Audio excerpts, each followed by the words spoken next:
ভোটের লাইনে অসমে বেলা 11টা পর্যন্ত ভোটদানের হার 38.92% এবং সাধারণের সঙ্গে লাইনে দাঁড়িয়ে ভোট দিলেন গৌরব গগৈ, ভোটদান প্রদ্যুৎ বরদলৈ, অখিল গগৈ, লরিন জ্যোতি গগৈ এবং ভোট দিলেন বদরুদ্দিন আজমল থেকে শুরু করে কুঙ্কি চৌধুরী।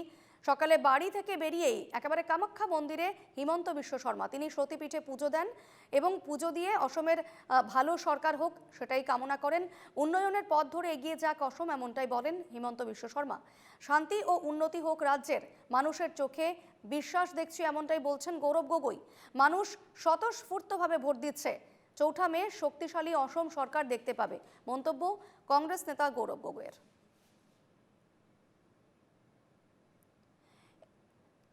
এই মুহূর্তে আমাদের সঙ্গে জলেশ্বর কেন্দ্র থেকে রয়েছেন প্রতিনিধি জহুরুল ইসলাম।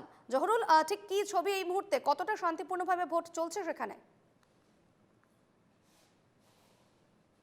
জেলার যে জলেশ্বর নির্বাচনী এলাকার যে 7 গ্রামের দৃশ্য আমরা দেখাবো, যে 7 ভোট কেন্দ্র রয়েছে, সেই ভোট কেন্দ্রে ইতিমধ্যেই 80% ভোট সম্পন্ন হয়েছে এবং সুস্থভাবে যারা ভোটার তারা ভোট দান প্রক্রিয়া চলছে এবং সাধারণ যারা ভোটার তা আমাদের সঙ্গে রয়েছে, তাদের সঙ্গে আমরা এবার কিছু সময়ের জন্য কথা বলবো। দাদা, কি বলবেন, সুস্থভাবে ভোট প্রক্রিয়া চলে গেল?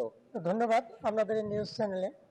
আসলে এবার যেটা বিধানসভা নির্বাচনের আজকে দিন ধার্য করা হয়েছিল, আর ইতিমধ্যে আমাদের প্রত্যেকজন ভোটার প্রত্যেক বাড়ির থেকে তারা ভোট কেন্দ্রে এসে ইতিমধ্যে 80% ভোট প্রদান করছে। আর এবং আমরা সবাই স্বতঃস্ফূর্তভাবে আমাদের যেটা গণতন্ত্র অধিকার, ভোটার অধিকার সাব্যস্ত শান্তিপূর্ণভাবে করা হয়।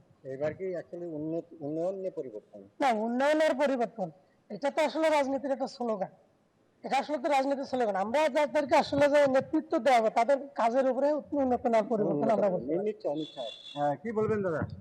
দেখেন, আমাদের নদীবঙ্গ এরিয়ার মানুষ সব নিজের গণতন্ত্র অধিকার সাব্যস্ত করার জন্য সবাই আমরা ভোটদান করছি। ভোটদান যেহেতু শান্তিপূর্ণভাবে আমাদের এই জায়গায় চলে আসে, শান্তিপূর্ণভাবে পার হবে ইনশাল্লাহ। আমরা মোটামুটি ধরেন এই জায়গায় 90% উপরে আমরা ভোট দেবো বলে আশা রাখছি। আমরা কি বলবেন, এখানে ভোটদান হয়ে গেল? এখানে শান্তিভাবে ভোটদান হয়ে গেল। আমাদের এখানে 80% ভোটদান হয়ে গেল। ভালো বাকি পুনরায় আমরা এনকেটিভির বাংলার দর্শকদেরকে এই দৃশ্য দেখানোর জন্য চেষ্টা করবো যে অসমের গোয়ালপাড়া জেলার যে জলেশ্বর নির্বাচনী এলাকা রয়েছে সেটার যে 7টি যে বুথ কেন্দ্র রয়েছে সেই ভোট কেন্দ্রতে আমরা উপস্থিত হয়েছি এবং ইতিমধ্যে এখানকার ভোটাররা সুস্থভাবে যে কটকটে নিরাপত্তা বলো সেই নিরাপত্তার মাঝে আসলে তারা ভোটদান সম্পন্ন করেছে। আর পরবর্তীতে আমরা আরো একটি অন্য জায়গায় দৃশ্য দেখানোর জন্য চেষ্টা করবো। লক্ষ্মীপুর থেকে আমি জহুরুল ইসলাম, এনকেটিভি বাংলা। বেশ, ধন্যবাদ জহুরুল।